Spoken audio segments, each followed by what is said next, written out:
अच्छा जी, तो पेप्टाइड्स की हम बात करें तो पेप्टाइड जो है वो प्रोटीन के डाइजेशन से ऑब्टेन होते हैं मेनली। और जिस तरह प्रोटीन अमीनो एसिड से बनी होती हैं पेप्टाइड भी इसी तरह अमीनो एसिड से बने होते हैं, और प्रोटीन्स की तरह यहाँ मैम भी अमीनो एसिड जो है वो आवाज से नहीं आ रही, प्रॉब्लम हो रही है। मैम जी आवाज नहीं आ रही। हाँ जी, अब आ रही है।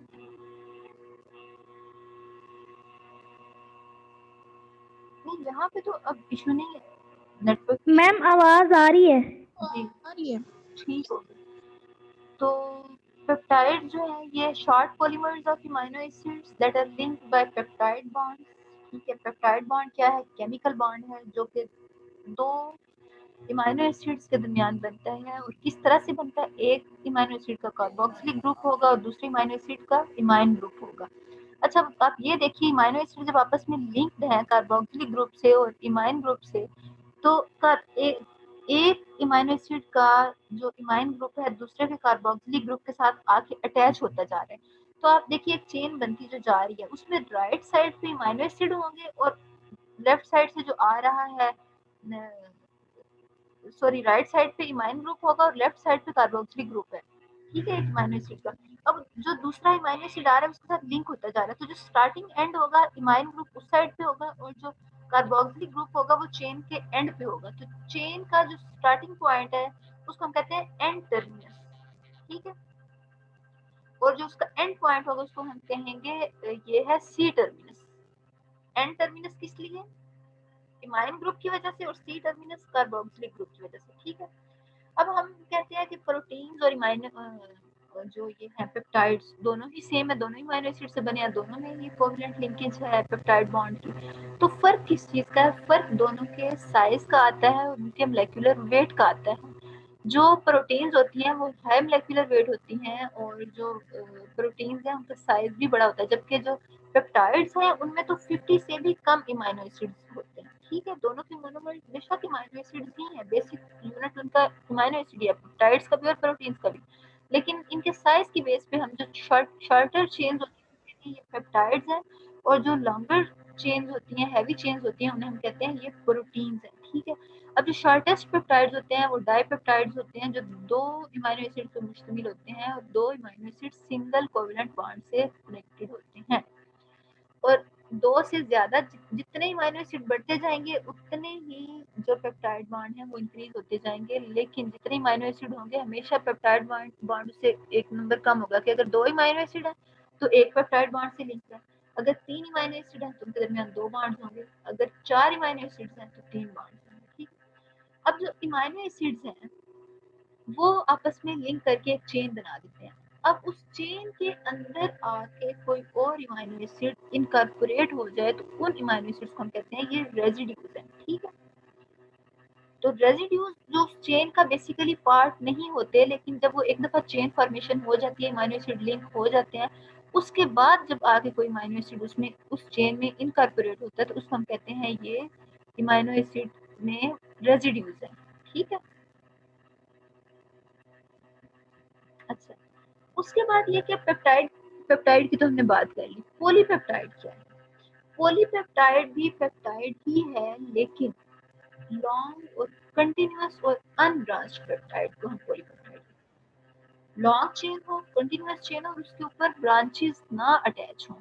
अब हम आगे देखते हैं, अगर आपके जहन में पिछले कोई अमीनो एसिड का स्ट्रक्चर है तो आपको याद होगा कि हमने बात की थी कि जो सिस्टीन है, सिस्टीन के अंदर जो सल्फर है, अमीनो एसिड्स में जो सल्फर है, सल्फर आपस में डाइसल्फाइड ब्रिजेस बना लेता है, आपस में कनेक्शन बना लेता है, बॉन्ड बना लेता है। सल्फर दो सल्फर एटम्स के दरमियान बॉन्ड बन जाता है। हमने जब 3D स्ट्रक्चर की बात की थी वहां भी हमने बात की थी कि जो प्रोटीन्स के अंदर चेन्स के अंदर सिस्टीन अमीनो एसिड्स में जो सल्फर है मौजूद, सल्फर आपस में लिंक करके तो कनेक्शंस बना लेते हैं, इंटरेक्शंस हो जाते हैं चेन्स के दरमियान। इस लिहाज से तो ऐसे पेप्टाइड जिनमें ऐसा कोई लिंक ना हो, ऐसी कोई चेन ना हो, वो सिंपली लॉन्ग कंटिन्यूअस चेन हो, तो उस पेप्टाइड चेन को हम कहते हैं कि पॉलीपेप्टाइड है। ठीक है, और प्रोटीन जो है वो मोर देन वन पॉलीपेप्टाइड चेन्स पे कंसिस्ट करती हैं। ठीक है, अगर आप उनकी बात करें ना क्वार्टरनरी स्ट्रक्चर की, तो वहाँ पे तो हमेशा more than one polypeptide chains ही होती हैं, वरना अमूमन सिंगल चेन भी फंक्शनल होती है। और जो एंजाइम्स हो या हार्मोन्स हो तो वो मेनली ऐसा ही होता है कि वो सिंगल चेन में भी पॉलीपेप्टाइड जो है वो फंक्शनल होती हैं, और क्या उसको कहते हैं, चेन्स आपस में एक से ज़्यादा चेन्स नहीं होती, ठीक है। और किसी भी जो है प्रोटीन या पेप्टाइड या पॉलीपेप्टाइड, उसका जो फंक्शन है वो डिपेंड करता है उसके स्ट्रक्चर पे, जो भी बायोलॉजिकल फंक्शन है। तो स्पेसिफिकली ये अरेंज होती हैं पॉलीपेप्टाइड चेन अपने फंक्शन के अकॉर्डिंग, जो इनका बायोलॉजिकल रोल होता है उसी के अकॉर्डिंग इनमें लूप्स और होल्स होंगे, ठीक है। अब कोई एक एंजाइम है और एंजाइम जो है उसका फंक्शनल होने के लिए ज़रूरी है कि उसके साथ कोई कोफैक्टर अटैच हो, तो जो प्रोटीन का स्ट्रक्चर होगा, जो एंजाइम का स्ट्रक्चर होगा वो ऐसा होगा, उसके अंदर ऐसे लूप एंड होल्स होंगे कि वो उसकी जो कैटालिटिक साइड है उसको बड़ी स्पेसिफिक शेप दे रहे होंगे, उसके अंदर ऐसे लूप्स एंड होल्स होंगे जिनके अंदर कोफैक्टर्स इम्बेड कर जाएंगे। तो ये जो इनका स्पेसिफिक फंक्शन है वो बेसिकली होता ही इनके स्पेसिफिक स्ट्रक्चर की वजह से है, ठीक है। अब हम ये कहते हैं कि हम किन जो चेन्स हैं उनको हम हमेशा क्या लॉन्ग चेन को हमेशा पेप्टाइड चेन्स ही कहते हैं, ये बाद में हम उनको प्रोटीन भी कह देते हैं। तो ऐसा भी होता है कि जो लॉन्ग पेप्टाइड चेन्स होती हैं उनको बाद में हम प्रोटीन्स कह देते हैं, जैसा कि एमाइलाइड बीटा एक पेप्टाइड है, लॉन्ग पेप्टाइड है, लेकिन उसको हम कह देते हैं कि ये प्रोटीन है, ठीक है। और बाद दफ़ा ऐसा होता है कि कोई स्मॉल प्रोटीन होती है जैसे इंसुलिन है, ठीक है, लेकिन चूंकि उसका साइज जो है वो स्मॉलर होता है तो उसको हम कह देते हैं कि ये पेप्टाइड है, ठीक है। तो उसके बाद ये कि पेप्टाइड बॉन्ड की फॉर्मेशन, ये हम पहले भी पढ़ चुके हैं, प्रोटीन्स के अंदर भी हम पढ़ चुके हैं कि आपस में दो अमीनो एसिड जब आपस में लिंक करते हैं तो कंडेंसेशन रिएक्शन होता है, ठीक है, जिससे पेप्टाइड बॉन्ड की फॉर्मेशन होती है। किस तरह से होती है कि एक साइड एक अमीनो एसिड का कार्बोक्सिलिक ग्रुप और दूसरे अमीनो एसिड का एमाइन ग्रुप आपस में बाइंड करते हैं और वहाँ से वाटर मॉलिक्यूल रिलीज होता है, कार्बोक्सिलिक ग्रुप और इमाइन ग्रुप के अंदर से हाइड्रोक्सिल ग्रुप और ऑक्सीजन जब रिलीज होते हैं तो एक वाटर का मॉलिक्यूल रिलीज हो जाता है और वहाँ पे इस कंडेंसेशन रिएक्शन से पेप्टाइड कोवलेंट बॉन्ड बन जाते हैं, ठीक है। और जो हम इसको नाम देते हैं फिर इस पेप्टाइड बॉन्ड को, तो वो जितने उसमें अमीनो एसिड्स होते हैं, अमीनो एसिड के नंबर की बेस पे हम कह देते हैं कि ये डाइपेप्टाइड है, ट्राइपेप्टाइड है या डेक्टापेप्टाइड है, ठीक है। अब जो हमने कहा कि 50 अमीनो एसिड्स तक अगर हों तो उनको हम कहते हैं ये पेप्टाइड्स हैं, ठीक है। लेकिन अगर 50 अमीनो एसिड से ज़्यादा हो जाते हैं अमीनो एसिड किसी चेन में उसको हम कहेंगे ये पॉलीपेप्टाइड है, ठीक है।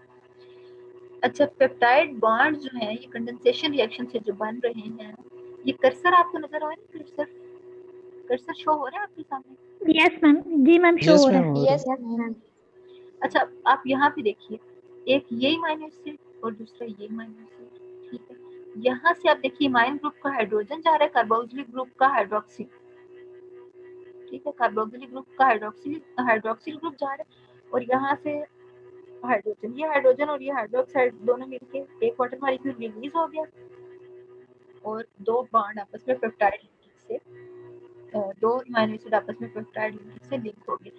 अब अगर दोबारा से आपने इन दोनों अमीनो एसिड्स को ब्रेक करना है तो इसके दरमियान जो बॉन्ड ब्रेक आप करेंगे उसके लिए आपको वाटर मॉलिक्यूल देना पड़ेगा, वाटर आपको प्रोवाइड करना पड़ेगा।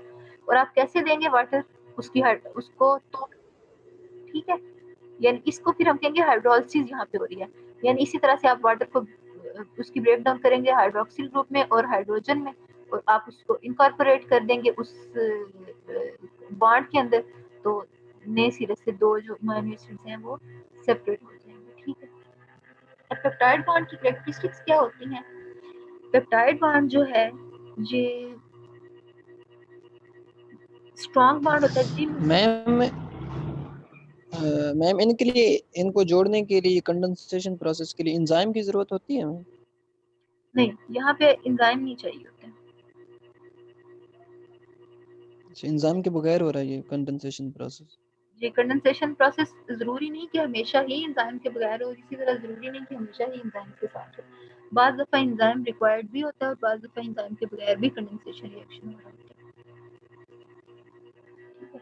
अच्छा, पेप्टाइड बॉन्ड जो है ये स्ट्रॉन्ग बॉन्ड होता है, ठीक है। इसमें कुछ कैरेक्टरिस्टिक्स जो है वो डबल बॉन्ड वाली भी होती हैं, ठीक है।